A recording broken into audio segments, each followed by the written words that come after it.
Tuesday, March the 7th, 2017, and this is your Barbados Today evening update. I'm Emmanuel Joseph. Thanks for joining us.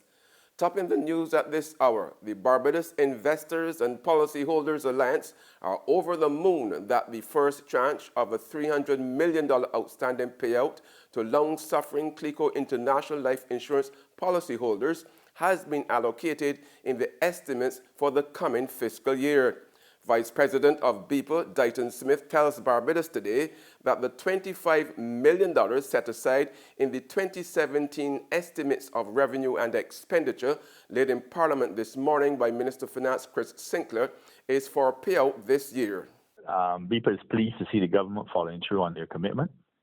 And based on some other things that have happened, we are very pleased to see that most of these situations seem to be drawing to a close, and policyholders should soon be in a position to begin to get their money repaid. In terms of what's happening, based on the solutions that were proposed, and two of them are slightly different. In the one case, the money provided for BACO basically was to close the gap in terms of their difference in assets and liabilities.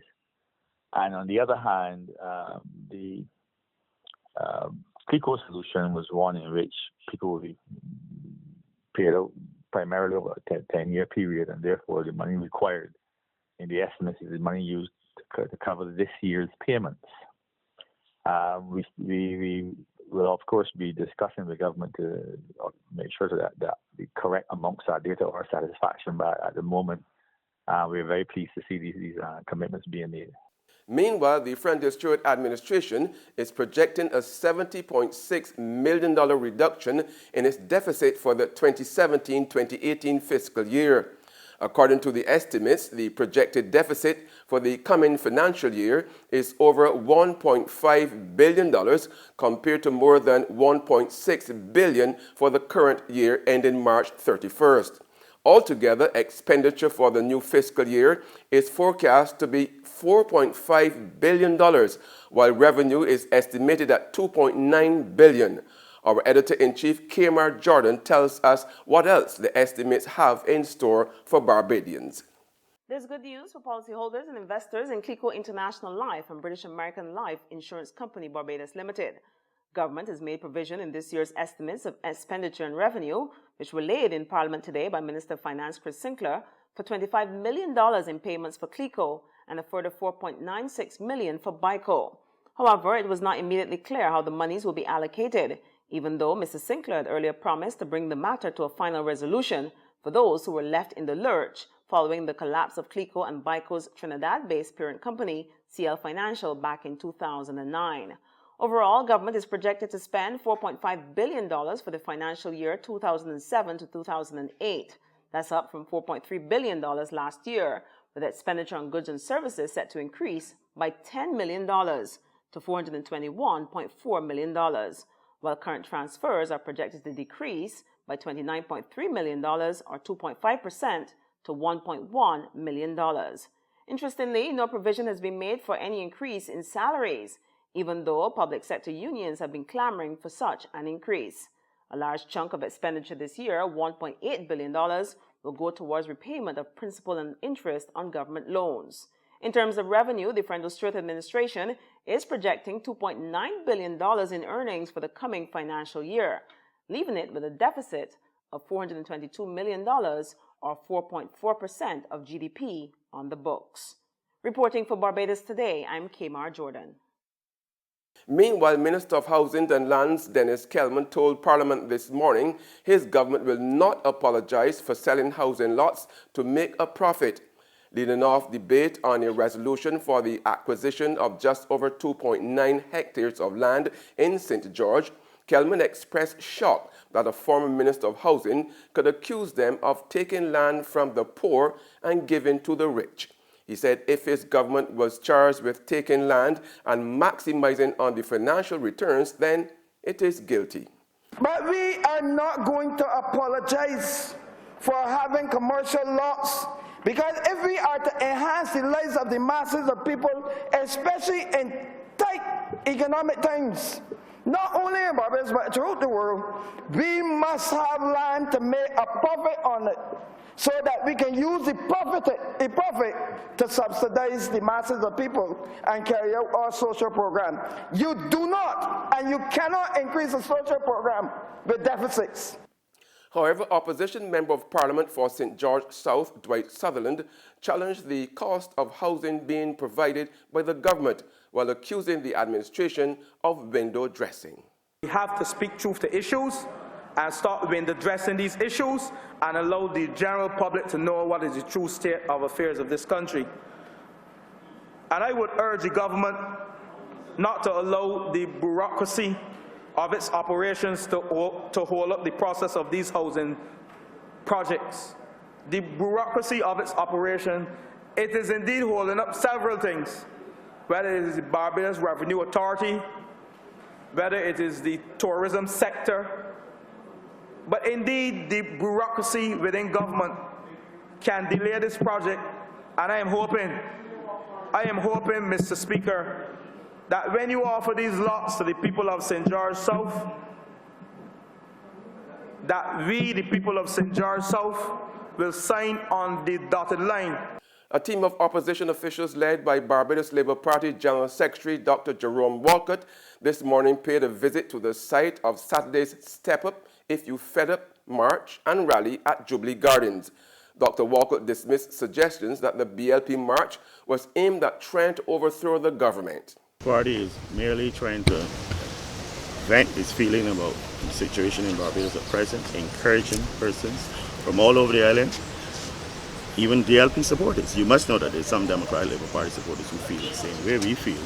And we're merely providing an area, a democratic area, way for them to vent their feelings. If it comes that persons later on want us to do more in terms of have more demonstrations and try to bring more pressure on the government so that we can encourage them to, first of all, change their outlook, allow them to start responding to the concerns of the citizens. That is our aim. Ours is not in trying to remove a government that has been democratically elected. That has never been the policy of the Barbados Labour Party and never will be. Police are probing a serious accident that occurred this morning along Green Hill St. Michael, resulting in injuries to 14 people. It involved a ZR van driven by Tyrone Yearwood of Eden Lodge, St. Michael, and a motorcycle ridden by postman Jomo Bascom of Bank Hall, St. Michael.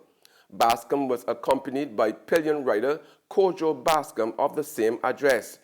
The motorcycle rider sustained serious injuries to his head, face, and left thigh. His pillion rider complained of injuries to his back, hands, feet, and neck. Jomo Bascom's condition is listed as serious but stable.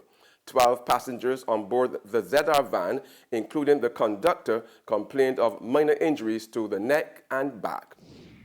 In sports now, Zlatan Ibrahimovic has accepted a 3-match ban for violent conduct for elbowing Bournemouth's Tyrone Mings during Saturday's 1-1 draw at Old Trafford. Now, the Manchester United striker will miss Monday's FA Cup quarter-final at Chelsea and Premier League games against Middlesbrough and West Brom. Mings was also charged with violent conduct by the Football Association, but Bournemouth have said they will appeal against the defender's charge. There's regional and international news after this short break. Left, right, left, right, left, right, left. Let me step up, Corey fed up. Every march ain't no Corey fed up. I am ready to march. Every day there is another issue that this government doesn't know how to solve. They keep piling on the taxes, but yet taking away your benefits. The roads, the water problems, the garbage pileups, the downgrades, the Prime Minister's silence. I am just fed up and ready to march. Fed up of them? Then step up if you're fed up. March 11th from Jubilee Gardens. The march starts at 4 p.m. Get your paper, get your paper. Only $2.25, $2.20. Who? For what? That's the Bear Stare News. I don't read about that from Barbados today since last night. That can't only can't do. $2.20. Who? The Barbados Today, news you can trust.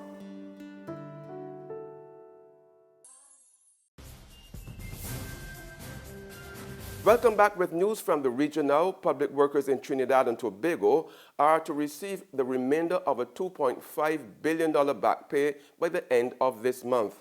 Speaking during the Prime Minister's question and answer time in Parliament yesterday, Prime Minister Dr. Keith Rowley said the government had to secure a loan to make the payment, which has been paid in 2 tranches. Half of those monies were paid earlier on, and I can tell you today, Madam Speaker, that the Minister of Finance has been able to arrange the source of funds to ensure that the monies are available by March 31st to pay public servants the outstanding back pay. That when this offer was made and contracted with public servants, there was no source of recurrent revenue to pay it. It had to be paid from borrowings.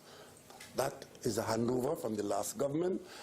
And on the international scene, Republicans' long-awaited plan to replace former U.S. President Barack Obama's health law is facing opposition from members of their own party.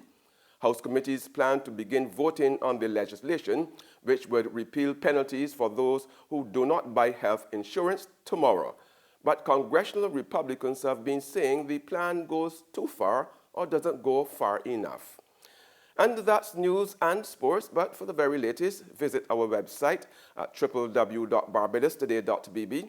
Also subscribe to our e-paper, email updates, and like us on Facebook.